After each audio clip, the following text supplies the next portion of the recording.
Embora o fenômeno de comunicação com o mundo dos espíritos seja tão antigo e tão disseminado e diversificado quanto a própria humanidade, a palavra médium, com o significado que lhe atribuímos hoje, só foi cunhada por Allan Kardec em 1861, quando da publicação de O Livro dos Médiuns, em que no capítulo 14, no item 159, ele afirma: toda pessoa que sente a influência dos espíritos, em qualquer grau de intensidade, é médium.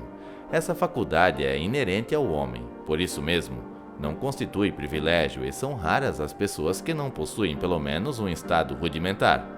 Pode-se dizer, pois, que todos são mais ou menos médiums. Tirada do mesmo termo em latim, a palavra médium significa intermediário, aquele que está entre, que serve de conexão ou meio de contato. E para Kardec, na doutrina que chamou de Espiritismo, o termo passou a designar todo aquele que serve de meio de comunicação entre o mundo dos espíritos, mortos ou desencarnados, e o mundo dos homens, vivos ou encarnados. No entanto, mais adiante, no mesmo item, Kardec define de forma mais clara a quem de fato se deve aplicar o termo médium. Usualmente, porém, essa classificação se aplica somente aos que possuem uma faculdade mediúnica bem caracterizada, que se traduz por efeitos patentes de certa intensidade e que depende de uma organização mais ou menos sensitiva.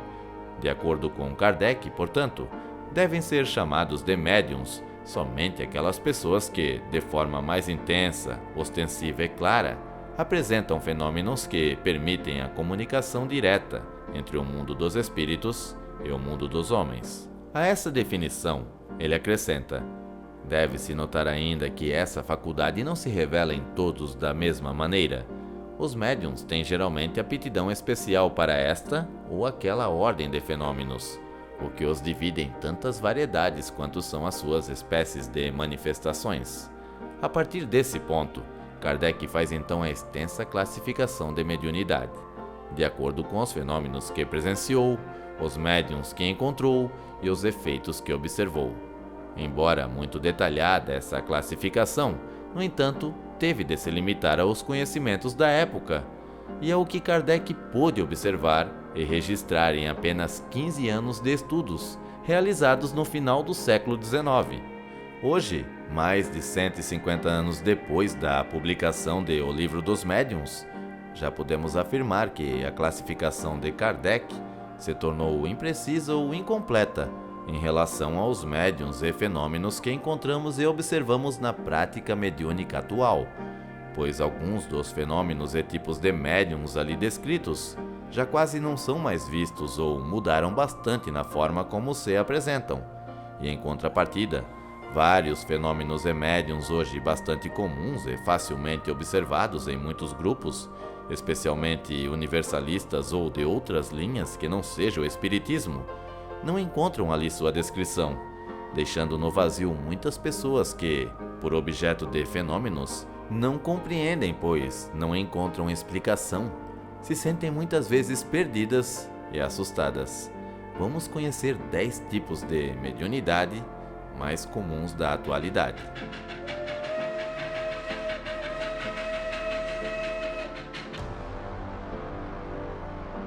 Você já deve ter ouvido falar da mediunidade olfativa, a capacidade de captar odores astrais do plano mais sutil, que só o médium percebe e que, em geral, estão relacionados à qualidade de energia do ambiente ou dos espíritos presentes. Embora existam alguns relatos dessa faculdade em alguns livros, eles estão sempre relacionados a espíritos de luz, mentores e amigos espirituais mais elevados, que costumam exalar perfumes e odores agradáveis bem característicos de sua presença, sendo possível, inclusive, identificá-los por esse meio. No entanto, ambientes e espíritos em desequilíbrio também apresentam odores característicos, sempre desagradáveis, os quais também podem ser percebidos pelos médiuns e usados para identificar espíritos ou determinar suas condições emocionais, espirituais ou energéticas, e também para perceber condições de contaminação energética em ambientes. Mediunidade de tátil. capacidade de sentir e identificar pelo tato físico a presença de espíritos ou energias. As sensações podem ser agradáveis ou desagradáveis, dependendo do grau de elevação ou perturbação que estejam o espírito ou o ambiente. Mediunidade de empatia. A capacidade de captar aspectos emocionais, físicos e mentais de pessoas, espíritos e ambientes, às vezes com somatização. É uma variação mais ampla e completa da psicometria. Nessa faculdade, o médium é capaz de perceber e interpretar sentimentos e emoções, sensações físicas e pensamentos de pessoas encarnadas e desencarnadas, de forma intensa e clara, como se fossem seus próprios. O médium não incorpora, nem perde a consciência durante o fenômeno, e é capaz de expressar, demonstrar e narrar com precisão o que está sentindo. Triangulação mediúnica. Trata-se de a comunicação se dar, ao mesmo tempo, por dois médiuns diferentes, fenômeno muito útil em grupos, tanto para a manifestação de espíritos de luz, como para o atendimento de espíritos em desequilíbrio. Muitas vezes a energia do espírito comunicante é muito elevada ou muito pesada para um médium só. Essa energia é então compartilhada por dois médiuns, para que a manifestação possa ocorrer de forma segura para o médium por quem a entidade está se comunicando. Nesse caso, um dos médiuns transmite o conteúdo da comunicação, e o outro sente, manifesta e drena os efeitos mentais, emocionais e energéticos da entidade, complementando o quadro ou a mensagem. Em outras vezes ainda, o médium por quem a entidade deseja se comunicar não está em condições físicas, emocionais ou energéticas de receber a comunicação. Nesse caso, é possível pedir ao outro médium que puxe a manifestação para si, com a ajuda do primeiro médium, evitando desgaste ou desequilíbrio desnecessário. Mediunidade de psicofonia ou incorporação no astral é a incorporação fora do corpo físico, durante o desprendimento do sono, tanto de espíritos em desequilíbrio para assistência como de espíritos elevados para orientações, mensagens ou trabalhos. Sabemos que nosso perispírito, embora muito mais sutil, é também composto de matéria. Sabemos também que a densidade do perispírito depende do nível de consciência e a maturidade espiritual do espírito, de forma que há perispíritos mais e menos densos. Sendo assim, da mesma forma que podemos incorporar com nosso corpo de carne, podemos também incorporar com nosso corpo astral, ou perispírito, espíritos que se encontram em padrões vibracionais diferentes do nosso. Muitos médiuns sonham que incorporam durante o sono, mas não se trata de sonho, e sim de atuação mediúnica legítima, vivida no plano espiritual. Espíritos perturbados são incorporados para assistência, e espíritos de luz são incorporados para transmissão de mensagens e orientações. Em ambos os casos, os médiuns são auxiliados por mentores que os orientam durante o fenômeno. E os médiuns de psicofonia são os mais comuns quando se trata do assunto de ouvir vozes. Médiuns de acoplamento de formas e pensamento. Trata-se da incorporação da forma, pensamento relativas à pessoa, espírito ou ambiente em atendimento, usada para limpeza, socorro ou desobsessão. Drena ou desintegra as energias que constituem ou alimentam a forma de pensamento. Nesse caso, como não se trata de espírito, não há uma comunicação propriamente dita. Não há diálogo ou interação, pois não há uma inteligência ou consciência se manifestando.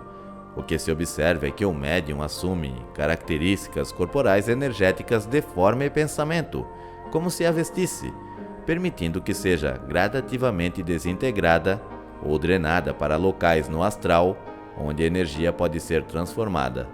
Esse tipo de médium é aquela pessoa que você se sente bem quando está próximo, pois ela vai sugando toda a energia negativa que atua em você. Mediunidade entre vivos. Incorporação de espírito encarnado em processo temporário de desprendimento do corpo físico, seja pelo sono ou por qualquer outro fator, inclusive coma ou outros problemas de saúde.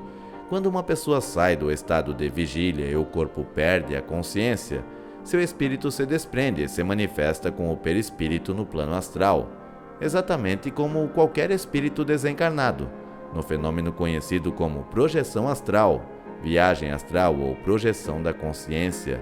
A única diferença é que o espírito encarnado mantém um vínculo energético com o corpo físico, conhecido nos meios espirituais como cordão de prata, e os espíritos desencarnados ficam totalmente livres. E a mediunidade de acoplamento simultâneo de dois espíritos.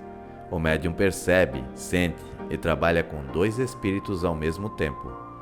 Se pensarmos que o médium é uma ponte, uma conexão entre planos de padrões vibracionais diferentes, veremos que é perfeitamente possível que o mesmo médium conecte dois espíritos que precisam se comunicar entre si, mas se encontram muito distantes em termos de vibração.